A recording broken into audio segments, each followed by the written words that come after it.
Bonjour Luna. Bonjour Maryse. Bienvenue dans notre podcast. Bienvenue dans votre refuge intérieur pour apaiser vos émotions. Radio MMDV est votre espace audio de bien-être. La radio MMDV, la radio des mots qui libèrent. Alors Luna, quel est le thème de notre podcast du jour ? Alors aujourd'hui, on avait envie de vous parler d'un mot qu'on utilise tous finalement, mais dont on oublie parfois la profondeur, le respect. Ah, quel joli mot. C'est même mon mot préféré. Le respect, en effet, est partout, Luna. Dans nos relations familiales, dans notre vie professionnelle, dans nos amitiés et aussi dans notre manière de communiquer, dans le lien que nous entretenons avec les autres et avec nous-mêmes. Tout à fait Maryse. Pourtant, quand on évoque le respect, beaucoup pensent immédiatement à la politesse ou aux bonnes manières.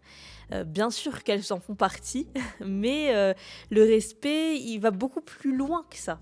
Le respect, c'est finalement reconnaître la valeur de ce qui est vivant. Oui, accepter qu'une personne puisse penser différemment de nous, sans chercher à l'écraser. C'est l'écouter, l'autre, sans vouloir l'interrompre. C'est parler sans humilier. Finalement, c'est poser des limites, sans chercher à agresser. Et aussi, je pense, le respect, c'est surtout savoir dire non sans culpabiliser. Absolument, Maryse. J'aime beaucoup l'idée de poser ses limites sans agresser et aussi écouter sans interrompre, c'est important. Le respect commence souvent là où s'arrête notre besoin de contrôler l'autre. Dans notre société, on parle beaucoup de confiance en soi, d'affirmation de soi, de réussite personnelle. Pourtant, derrière chacun de ces sujets se cache véritablement une question essentielle, voire même existentielle. Est-ce que je me respecte suffisamment pour ne pas me trahir ? Waouh!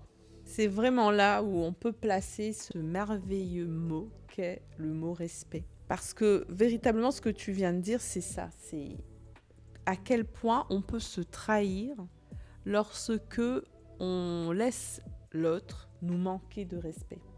C'est la blessure la plus difficile à réparer, Luna, dans les relations humaines et dans l'impact que cela peut avoir sur notre estime de soi. Pour moi, il existe vraiment ce respect dont on ne parle pas assez. Le respect de soi. Est-ce que je respecte mes besoins ? Est-ce que je respecte ma fatigue ? Est-ce que je respecte mes émotions, mon rythme ? Est-ce que je respecte mes valeurs ? Parce qu'il y a beaucoup de personnes qui vivent aujourd'hui dans une forme de contradiction intérieure. Elles accordent du temps à tout le monde, sauf à elles-mêmes. Elles acceptent des situations qui les blessent, elles taisent leurs ressentis pour éviter les conflits. Et à travers ces expériences, Luna, on peut y retrouver des témoignages de grandes souffrances.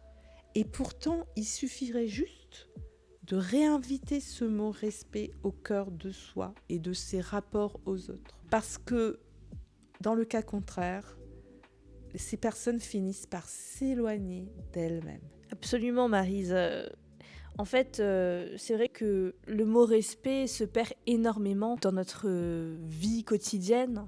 On a l'impression qu'il a été complètement effacé du dictionnaire ou même de notre système de vie.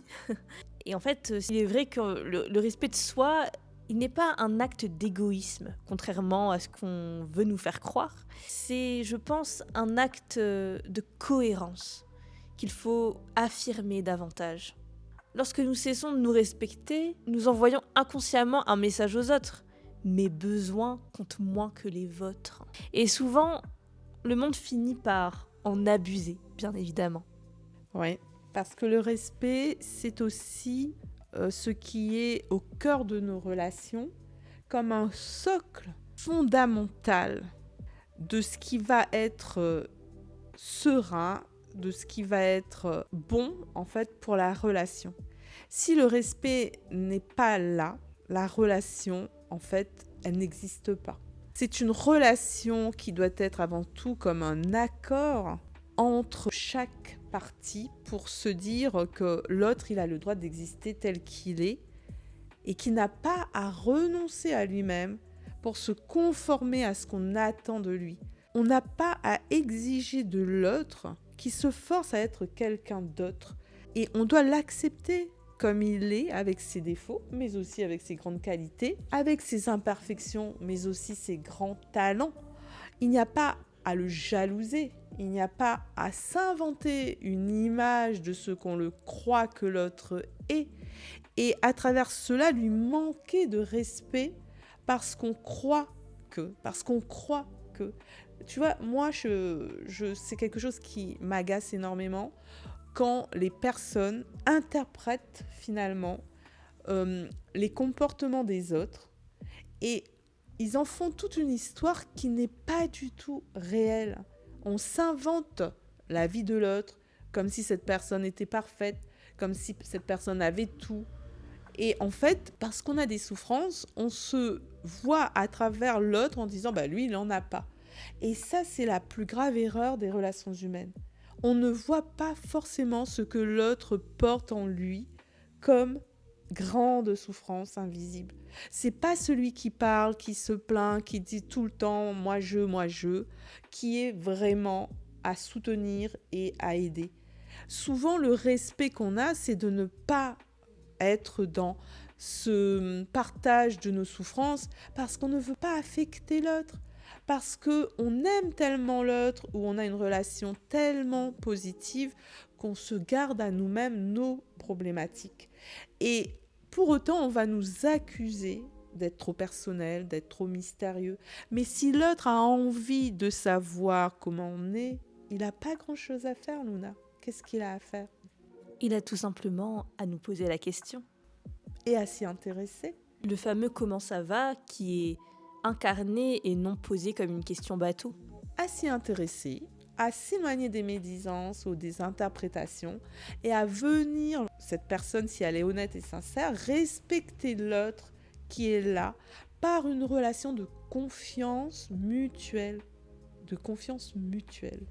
Tout à fait, Marie. Je suis complètement d'accord avec tout ce que tu viens de dire. Effectivement, le respect se perd de cette façon parce qu'en fait, on va tout le temps être dans une interprétation de ce qu'on pense savoir de l'autre, mais en vérité, on ne connaît pas la vie de l'autre, on ne connaît pas qui il est réellement et ce qu'il pense. Et souvent, les personnes qui seront très personnelles, comme tu l'as dit, seront celles qui seront facilement visées et jugées, ce qui est quand même assez pitoyable et dingue au final, parce que pourquoi en vouloir à une personne qui ne déborde pas sur toi ?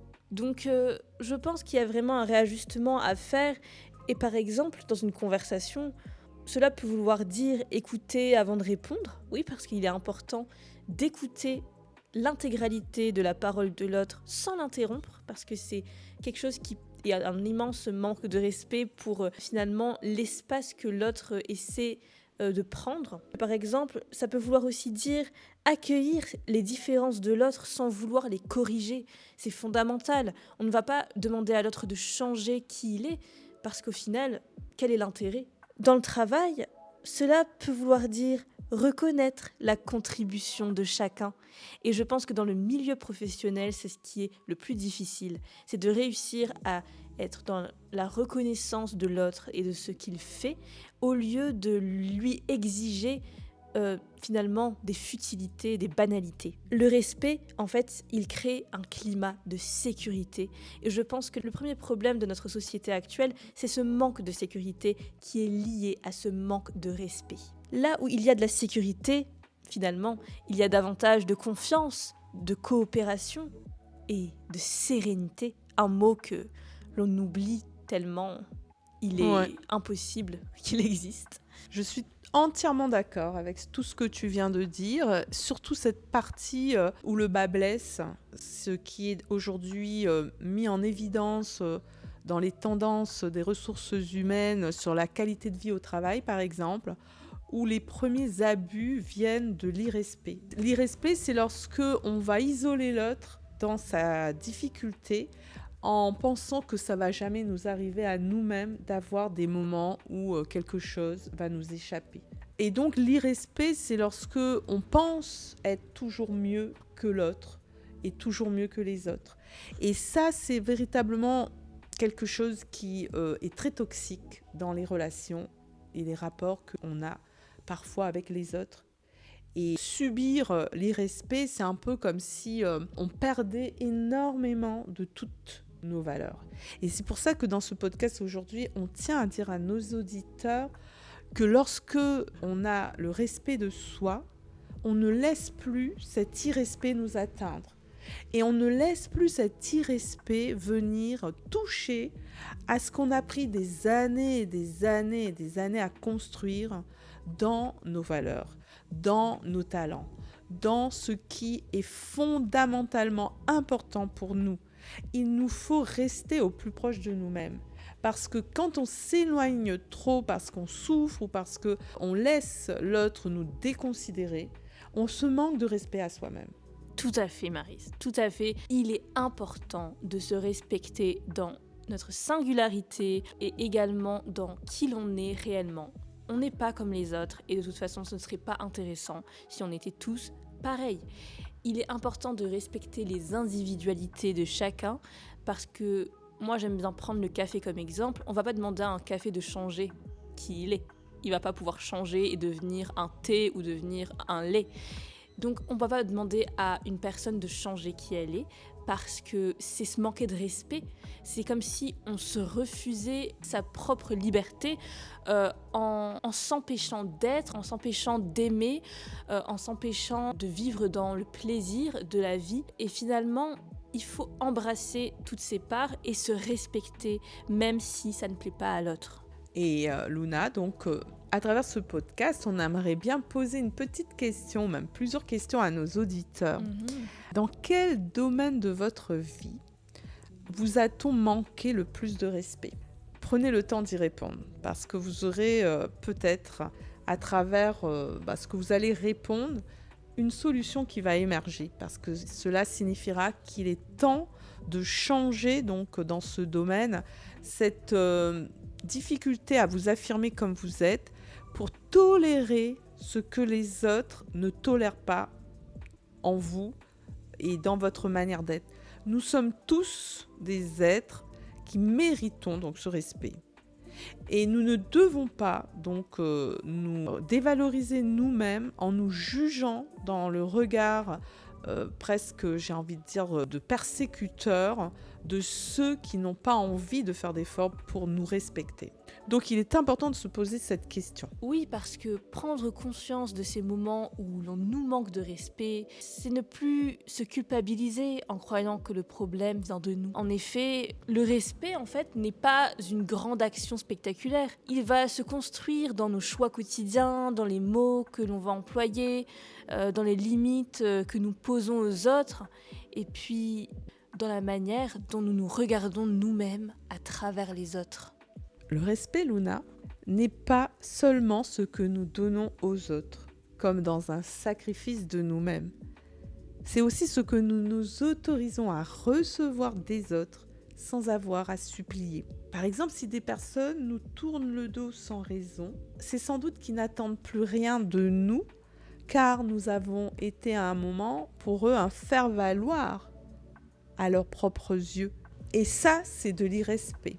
On ne peut pas fréquenter l'autre ou le tolérer juste parce qu'on attend quelque chose de l'autre. L'irrespect vient de cet écart entre la relation chaleureuse et humaine et les exigences de l'autre. Tout à fait, Maryse. En fait, il est important de se respecter soi-même, de respecter son rythme, son histoire, de respecter qui l'on est, même si ça ne plaît pas aux autres, même si ça les dérange. C'est ok en fait, il faut rester fidèle à soi-même et rester fidèle à ce qui est important pour nous. Et surtout, souvenez-vous que chaque fois que vous choisissez de rester fidèle à ce qui est important pour vous, vous posez un acte de respect envers votre propre vie. Et c'est vraiment fondamental. Il est important pour terminer ce podcast de se poser une question qui est au cœur de toutes les situations relationnelles. Il faut se demander pourquoi on arrive facilement à accepter les personnes par peur de les offenser, alors qu'à contrario, les personnes aimables, les personnes gentilles, les personnes qui savent arrondir les angles, on se permet donc de leur manquer de respect. Il faut se poser cette question et voir si c'est être fort dans ces relations que de tolérer que des personnes vous manquent de respect et que parce que vous les craignez, de ne rien dire, et que de l'autre côté, les personnes qui font tout pour faciliter donc les choses pour vous, eh ben vous leur manquez de respect par votre mépris, parce que vous ne les défendez pas. Vous leur manquez de respect parce que c'est mieux de plaire finalement. Je pense que ça remet facilement, Luna, comme tu dis, l'église au milieu du village. Absolument. C'est vraiment un signe de faiblesse que de tolérer l'intolérable, que d'accepter l'inacceptable. Et c'est ça qu'on voulait dire dans ce podcast aujourd'hui sur le mot respect.